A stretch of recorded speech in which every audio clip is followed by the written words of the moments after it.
નમસ્કાર વિદ્યાર્થી મિત્રો, DHB કાપડિયા ન્યૂ હાઈસ્કૂલ અને GSTVના સંયુક્ત ઉપક્રમે પાસ થવાના પંચામૃત કાર્યક્રમમાં હું આપ સૌનું હાર્દિક સ્વાગત કરું છું. લાસ્ટ એપિસોડની અંદર આપણે રાસાયણિક પ્રક્રિયાના વેગ વિશે માહિતી મેળવી. યાદ કરો, ત્યાં આપણે એવી ચર્ચા કરી હતી કે પ્રક્રિયા વેગના 3 પ્રકાર છે. એક સરેરાશ વેગ, 2 તાત્ક્ષણિક વેગ અને 3 સંકલિત વેગ. સરેરાશ વેગ વિશે આપણે એવું કીધું હતું કે સરેરાશ વેગ એટલે સામાન્ય રીતે પ્રક્રિયકોની સાંદ્રતામાં થતા ફેરફાર ભાગ્યા સમય. તાત્ક્ષણિક વેગ એટલે જે તે ક્ષણે રાસાયણિક પ્રક્રિયાના વેગની ચર્ચા કરી હતી. અને સંકલિત વેગ એટલે ચોક્કસ સમયગાળા દરમિયાન રાસાયણિક પ્રક્રિયાના વેગમાં કેવા ફેરફાર થયા એનો અભ્યાસ આપણે કરવાનો છે. આજે આપણે સંકલિત વેગ નિયમ ઉપર આધારિત કેટલાક દાખલાઓની માહિતી મેળવીશું. પણ દાખલાઓની માહિતી મેળવતા પહેલાં જે સૂત્રો તમે ભણીને આવ્યા છો એની ચર્ચા કરીએ. તો તમે શૂન્ય ક્રમની જે પ્રક્રિયાઓ છે, જો મારે શૂન્ય ક્રમની પ્રક્રિયા માટે પ્રક્રિયા વેગ અચળાંક, આપણે શૂન્ય ક્રમની પ્રક્રિયા માટે જો હું પ્રક્રિયા વેગ અચળાંક કેનું સૂત્ર લખું છું તો કેનું સૂત્ર એ આપણે એવું લખીએ કે R0 minus RT upon T, કે R0 minus RT upon T. અહીં R0 એ પ્રક્રિયકોની શરૂઆતની સાંદ્રતા છે, RT એ T સમયની સાંદ્રતા છે, જ્યારે T એ સાંદ્રતામાં થતા ફેરફાર માટે લાગતો સમય છે. એક અર્ધ પ્રક્રિયા સમય વિશે આપણે માહિતી મેળવી હતી. અર્ધ પ્રક્રિયા સમયમાં આપણે એવું કીધું હતું કે ભાઈ શૂન્ય ક્રમની પ્રક્રિયા માટે અર્ધ પ્રક્રિયા સમય TF is equal two R0 upon 2K, જ્યાં K એ પ્રક્રિયા વેગ અચળાંક છે. જો આપણે આ જ વસ્તુ પ્રથમ ક્રમની પ્રક્રિયા માટે ચર્ચા કરીએ છીએ તો પ્રથમ ક્રમની પ્રક્રિયા માટે આ વેગ અચળાંક પ્રક્રિયા વેગ અચળાંક K બરાબર આપણે એવું લખીએ છીએ કે K ઇઝ ઇક્વલ ટુ 2.303. આ સૂત્ર ઓલરેડી તમે સાબિત કરેલા છે, by T log R0 by RT, જ્યાં R0 એટલે આપણે એને ઓરિજિનલ સાંદ્રતા એટલે મૂળ સાંદ્રતા કહીએ છીએ, RT એ T સમયની સાંદ્રતા છે. અને આ પ્રક્રિયા માટે વેગ અર્ધ પ્રક્રિયા સમય એનું સૂત્ર આપણે આવું સાબિત કર્યું છે કે 0.693 બાય K. આ 4 સૂત્રો ઉપર આધારિત જે દાખલાઓ છે એની આપણે ચર્ચા કરીશું. અને જ્યાં સુધી તમને બધી જ રીતોને સમાઈ લેવાય એવો આજે આપણે એક દાખલો ગણીશું કે જેની અંદર સામાન્ય રીતે એક જ દાખલાની અંદર આ સૂત્રો જે પ્રથમ ક્રમની પ્રક્રિયાના જે સૂત્રો છે એમાંથી શક્ય તમામે તમામ રીતને કેવી રીતે કન્વર્ટ કરી શકાય કે એક જ દાખલામાં મારે રિવિઝન કરવું છે તો એક જ દાખલામાં લગભગ આ ચેપ્ટરની પ્રથમ ક્રમની બધી જ રીતો આવી જશે. આપણે એવું ધારી લઈએ છીએ કે ભાઈ પ્રક્રિયા જે છે એ પ્રથમ ક્રમની પ્રક્રિયા છે.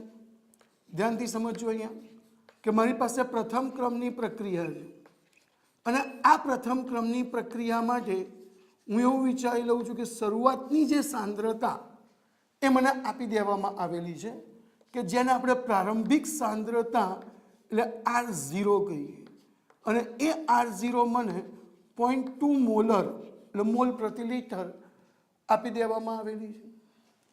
જ્યારે પ્રક્રિયા વેગ અચળાંક K એનું મૂલ્ય મને આપવામાં આવ્યું છે 5 ગુણ્યા 10⁻⁴ સેકન્ડ ઇન્વર્સ. આ 2 ડેટા મને આપી દીધેલો છે.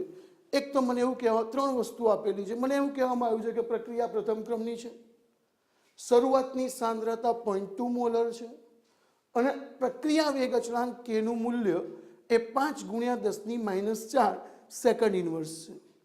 આના પરથી તમે કેટલી વસ્તુ શોધી શકો.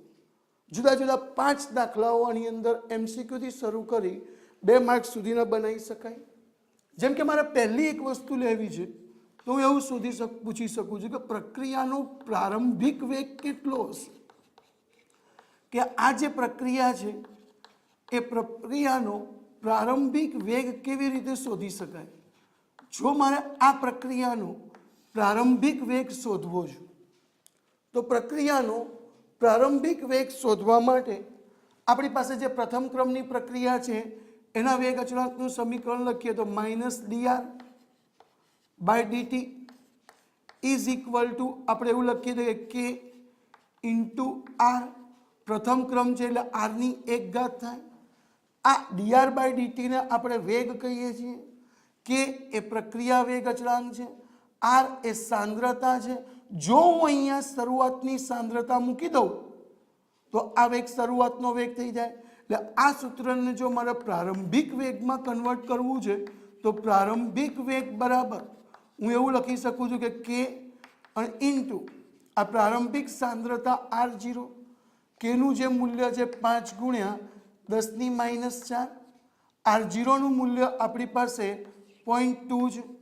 આ 0.2 ઇન્ટુ 5 એટલે 1 થઈ જશે. આ 1 ગુણ્યા 10 - 4. પણ આ વેગનો એકમ અહીંયા કે છે, કેનો એકમ સેકન્ડ ઇન્વર્સ છે, આ મોલારિટી છે.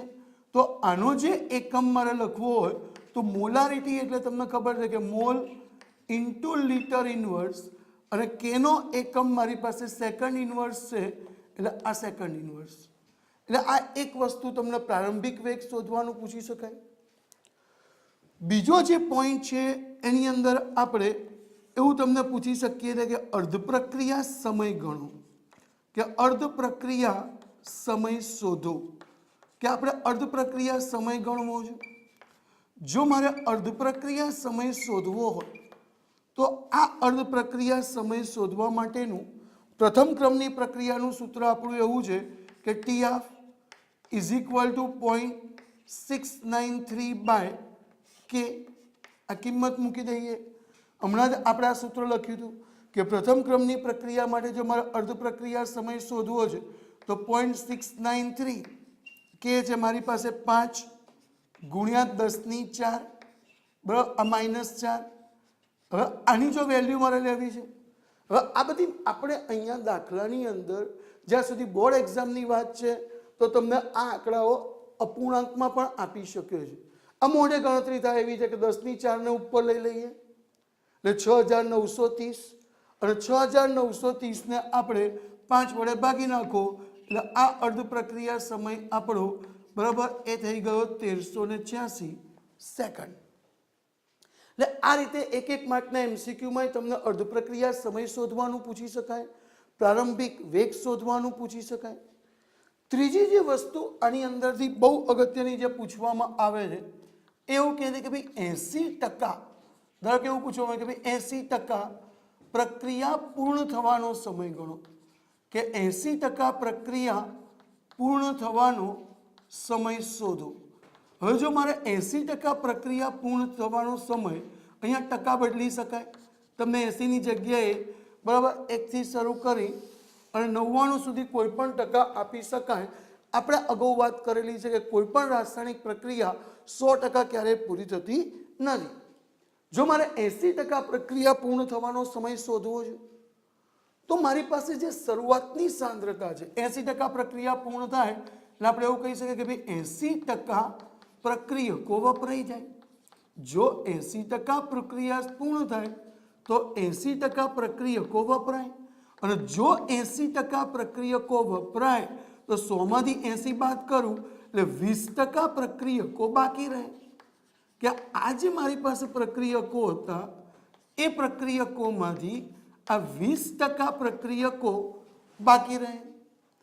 તો બાકી વધેલા કે આપણી પાસે જે બાકી વધેલા પ્રક્રિયકો છે, જો મારે બાકી વધેલા પ્રક્રિયકની સાંદ્રતા શોધવી છે તો બાકી વધેલા પ્રક્રિયકની સાંદ્રતા તો શું આવશે કે જે શરૂઆતની સાંદ્રતા હતી એના મારી પાસે 20% બાકી વધ્યા, કે શરૂઆતની સાંદ્રતાના 20% બાકી વધ્યા. શરૂઆતની સાંદ્રતા મારી પાસે 0.2 હતી, એના 20% એટલે ગુણ્યા 20 ભાગ્યા 100. તો અહીંયા તમે જુઓ તો આ સીધું દેખાય એવું છે કે આ આવશે 0.04 મોલર.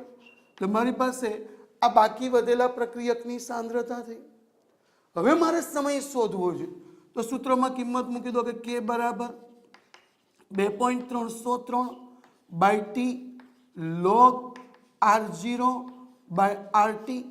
હવે આની અંદર જો કિંમત મૂકી દઈએ કે આપણને ખબર છે કે આ પ્રક્રિયા માટે કેનું મૂલ્ય 5 ગુણ્યા 10 ની -4 આ 2.303 બાય ટી જે મારે શોધવાનું છે log r0 શરૂઆતની સાંદ્રતા આપણી પાસે 0.2 એ આપેલી છે, બાકી વધેલા પ્રક્રિયકોની સાંદ્રતા એ 0.04 એ આપણે શોધી નાખી. મારે ટી શોધવો છે તો કે ટી બરાબર આ 2.303 હવે ટીને આ બાજુ લઈએ આ 5 ગુણ્યા 10 ની -4 અહીંયા જશે બરાબર. હવે તમે અહીંયા જુઓ તો આ થઈ જશે તમારે log 5. જો log 5 ની કિંમત શોધીએ છીએ તો કે 2.303 આ log 5 એટલે 0.6990 થશે અપોન 5 ઇન્ટુ 10⁻⁴. આનું કેલ્ક્યુલેટર વડે તમે સાદુરૂપ આપી દો. જ્યારે સાદુરૂપ આપશો એટલે આ જવાબ આવે છે લગભગ 3219 સેકન્ડ. કે આ જે જવાબ આવશે તમારો એ લગભગ 3219 સેકન્ડ બરાબર. આનું કેલ્ક્યુલેટરથી સાદુરૂપ આપી દો એટલે 3219 સેકન્ડ તમારો જવાબ આવશે. આવી રીતે કોઈ પણ ટકા 60%, 40% ગમે તેમ કરીને તમને આ દાખલો પૂછી શકાય. હું આની અંદર એક નવી મેથડ આપણે એવું પણ લઈ શકીએ છીએ. તમને એવું પૂછી શકું કે રાસાયણિક પ્રક્રિયા શરૂ થઈ ગયા પછી કે પ્રક્રિયા શરૂ થઈ અને એ પ્રક્રિયા શરૂ થયા બાદ 30 મિનિટ પછી સાંદ્રતા કેટલી હશે. જો આ ચોથી મેથડ આપણી એવી થાય કે પ્રક્રિયા શરૂ થયા બાદ 30 મિનિટ પછી સાંદ્રતા, કે જો મારે પ્રક્રિયા શરૂ થયા બાદ આ 30 મિનિટ પછીની સાંદ્રતા શોધવી છે એનો મતલબ કે હવે મને સમય આપી દીધેલું છે, મારે અંતિમ સાંદ્રતા શોધવાની. તેના માટે આપણે ફરી પાછું સૂત્ર લખીશું કે ભાઈ કે બરાબર આ 2.303 divide by T log r0 by RT log r0 by RT. જો આની અંદર આપણે કિંમત મૂકી દો તો કે 5 ગુણ્યા 10 ની -4 કે આપણને આપેલો છે 2.303. યાદ રાખજો અહીંયા જે સમય આપેલો છે એ સમય એ મિનિટમાં આપેલો છે. તમારી પાસે જે કેનો એકમ છે એ સેકન્ડમાં છે. તો આ દાખલામાં અહીં તમારે મિનિટને સેકન્ડમાં ફેરવવી જ પડે તો જ તમારા દાખલો સાચો આવશે. એટલે અહીંયા 30 મિનિટ છે એને આપણે સેકન્ડમાં ફેરવીએ. જો 30 મિનિટને સેકન્ડમાં ફેરવો એટલે 30 ગુણ્યા 60 log આ શરૂઆતની સાંદ્રતા 0.2 RT જે છે એ મારે શોધવાનું છે. સાદુરૂપ આપી દઈએ તો કે 5 ગુણ્યા 10 ની -4 ગુણ્યા 30 ગુણ્યા 60 અપોન 2.303 ઇઝ ઇક્વલ ટુ બરાબર આ બાજુ આવશે log 0.2 અપોન RT. હવે જો વિદ્યાર્થી મિત્રો અહીંયા શું કરે છે કે ભાગાકારનો log છે એ logની બાદબાકી કરે અને પછી એન્ટી log જોવે. આપણે એવું નહીં કરીએ, પહેલાંનું સાદુરૂપ આપી દઈએ કે પહેલાંનું સાદુરૂપ આપી દો એટલે આનું કેલ્સીથી સાદુરૂપ આપીએ એટલે 3907 બરાબર આ આવશે log 0.2 બાય RT. હવે સીધો જ અહીંથી આપણે એન્ટી log જોઈ લઈશું કે આ જે 3907 છે એ 3907નો તમે 39માં 0માં 7નો ડિફરન્સ ઉમેરો એટલે એ તમારે આવશે 2459. પણ અહીંયા 0 પોઈન્ટ છે એટલે આપણે 2.459 ઇઝ ઇક્વલ ટુ હવે આનો એન્ટી log લઉં log કેન્સલ થઈ જાય એટલે આ આવશે 0.2 અપોન RT. RTને સૂત્રનો કરતા બનાવી દો તો કે RT બરાબર આ 0.2 અપોન આ 2.459 આની કિંમત મૂકી દઈએ એટલે આ આવશે તમારે 0.081 મોલર. એટલે કે 30 મિનિટ પછી જે બાકી વધેલી સાંદ્રતા છે એ બાકી વધેલી સાંદ્રતા એ 0.081 મોલર છે. પાંચમી મેથડને જો આ દાખલાને હજુ સેજ લંબાવવો હોય તો હું તમને એવું પૂછી શકું છું કે 30 મિનિટ પછી બરાબર આ પ્રક્રિયાનો વેગ કેટલો થાય, કે આપણે 30 મિનિટ લઈએ અને એમ પૂછું કે અંતિમ સમયે વેગ કેટલો હોય, બરાબર. તો 30 મિનિટ પછીનો વેગ કેટલો હશે જો આપણે એની વાત કરીએ તો કે 30 મિનિટ બાદ વેગ. જો મારે 30 મિનિટ બાદ વેગ, યાદ કરો આપણે પ્રારંભિક વેગમાં શું કર્યું હતું, બરાબર. આ 30 મિનિટ બાદ વેગ શોધો. જો મારે 30 મિનિટ બાદ વેગ શોધવો છે, પ્રારંભિક વેગમાં શું કર્યું કે વેગ બરાબર, આપણે એવું લખતા હતા કે વેગ બરાબર, ધ્યાનથી સમજજો કે વેગ બરાબર કે જો પ્રારંભિક વેગ હતો તો પ્રારંભિક સાંદ્રતા, તો 30 મિનિટ પછીનો વેગ શોધવો છે તો 30 મિનિટ પછીની સાંદ્રતા. આ જે 30 મિનિટ પછીની સાંદ્રતા છે એને આપણે R30 કહીએ. તો ઇઝ ઇક્વલ ટુ આ 5 ગુણ્યા 10⁻⁴ સેકન્ડ ઇન્વર્સ આપેલું છે. R30 મારી પાસે આવશે 0.081. બરાબર. આ સિમ્પલ સરવાળો ખબર પડી જાય છે કે 81 ગુણ્યા 5 કરો એટલે 405. તો 0.405 ગુણ્યા 10⁻⁴. અહીં તમે જુઓ તો આ મોલારિટી ઇન્ટુ સેકન્ડ ઇન્વર્સ, અને તમે આવી રીતે પણ લખી શકો છો કે 4.05 ગુણ્યા 10⁻⁴ મોલારિટી ઇન્ટુ સેકન્ડ ઇન્વર્સ. આમ એક જ દાખલામાં આપણે 5 જુદી જુદી પદ્ધતિઓનો આ એક સમાવેશ કર્યો કે જેમાં આપણે પ્રારંભિક વેગ શોધી શકીએ, અર્ધ પ્રક્રિયા સમય શોધી શકીએ, ચોક્કસ સાંદ્રતા 80% પ્રક્રિયા પૂર્ણ થયા પછી શું વેગ સમય લાગશે એ શોધી શકીએ, ચોક્કસ સમય પછી શું સાંદ્રતા હશે એ પણ શોધી શકીએ, અને અમુક ચોક્કસ સમય બાદ જો પ્રક્રિયા વેગ શોધવો હોય તો પણ આપણે શોધી શકીએ. આ 5 પ્રકાર પછી એક પ્રકારના બીજા એક દાખલા એવા આવે છે કે જેની અંદર આ સૂત્રોનો ઉપયોગ કરી અને તમને સાબિત કરવાનું પૂછી શકાય. દાખલા તરીકે આપણે એમ વિચારીએ કે પ્રથમ ક્રમની પ્રક્રિયા માટે આપણને એવું કહે છે કે ભાઈ સાબિત કરો કે અર્ધ પ્રક્રિયા સમય જે છે એ અર્ધ પ્રક્રિયા સમય એ 99.9% પ્રક્રિયા પૂર્ણ થાય એના કરતાં 10મા ભાગનો છે. ઊંધું બોલીએ તો આપણે એવું કહેવાય કે પ્રથમ ક્રમની જે પ્રક્રિયા છે એ 99.9% પૂર્ણ થવા માટે લાગતો સમય એ તેના અર્ધ પ્રક્રિયા સમય કરતાં 10 ગણો છે.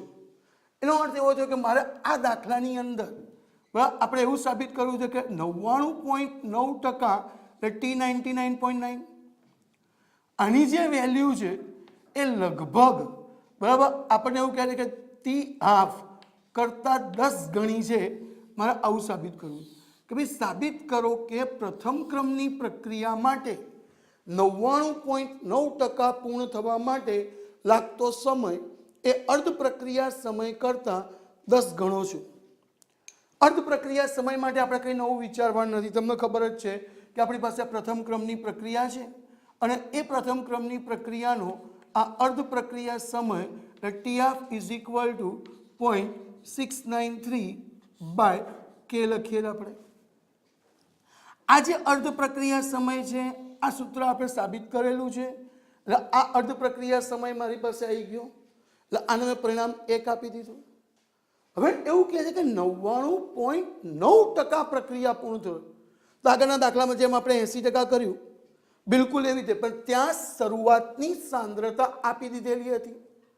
તો અહીં મારે ધારવી પડશે કે ધારો કે પ્રક્રિયકોની શરૂઆતની સાંદ્રતા, કે આ જે પ્રક્રિયકો છે એ પ્રક્રિયકોની શરૂઆતની સાંદ્રતા જેને આપણે ઓરિજિનલ સાંદ્રતા તરીકે ઓળખીએ છીએ ઇઝ ઇક્વલ ટુ R0. હવે જો 99% પ્રક્રિયા પૂર્ણ થાય, સોરી 99.9%, તો 99.9% પ્રક્રિયકો વપરાય છે, કે 99.9% પ્રક્રિયકો વપરાય છે. માટે જો 100માંથી 99.9 બાદ કરીએ તો 100 ઓછા 99.9 બરાબર 0.1. આ 0.1% પ્રક્રિયકો બાકી રહે છે, બરાબર, એટલે બાકી રહે છે. કે આટલા જે પ્રક્રિયકો છે એ પ્રક્રિયકો બાકી રહે છે.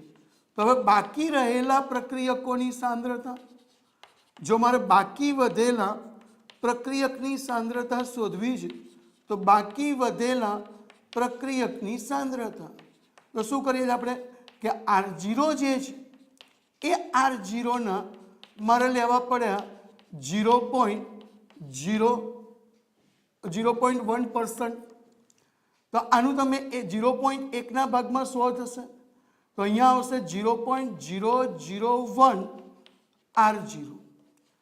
હવે તમે કે મૂકી દો તો કે બરાબર આ 2.303, અહીં 99.9% પ્રક્રિયા પૂર્ણ થવાના સમયને T99.9 કહીએ, log R0 અપોન RT. આમાંથી T99.9 ને સૂત્રનો કરતા બનાવી દો તો કે T99.9 is equal two 2.303 by કે. આવશે log, હવે R0 RT આપણી પાસે 0.001 બરાબર R0 છે, એટલે R0 અહીંયા મારી પાસે આવશે 0.001 R0 ઉડી જાય તો ઇઝ ઇક્વલ ટુ અહીંયા તમે જુઓ તો 2.303 બાય કે log. હવે આ 0.001 ને ઉપર લઈ લઉં એટલે 1000 કહેવાય, એટલે T99.9 બરાબર 2.303 log 1000. log 1000 એટલે આપણે 2.303 આ 10ની 3 ઘાત થઈ એટલે ગુણ્યા 3 ડિવાઈડ બાય કે, અને આપણે પરિણામ નંબર 2 આપી દો. જો આ પરિણામ 1 અને પરિણામ 2 ની આપણે ગુણોત્તર લઈ લેવું તો ગુણોત્તર લેવા માટે આપણી પાસે T99.9 અપોન ટી આ તો કે ઇઝ ઇક્વલ ટુ 2.303 ગુણ્યા 3 આ કે. હવે આના છેદમાં લઈ જવું એટલે કે પાછો ક્યાં જશે? ઉપર. જો કે ઉપર જશે એટલે કે અપોન 0.693. આનું સાદુરૂપ આપો તો આ આવશે તમારે 9.969 એટલે એપ્રોક્સિમેટ 10. અહીં સાબિત થાય છે કે અર્ધ પ્રક્રિયા સમય એ 99.9% પ્રક્રિયા સમય કરતાં પૂરો થવા માટેના સમય કરતાં લગભગ 10 ગણો છે. આ જ રીતે તમે સ્વાધ્યાયના 1 થી 7 દાખલા એ તમે કરી શકશો, જેને તમે ઘરે જઈને મહાવરો કરજો.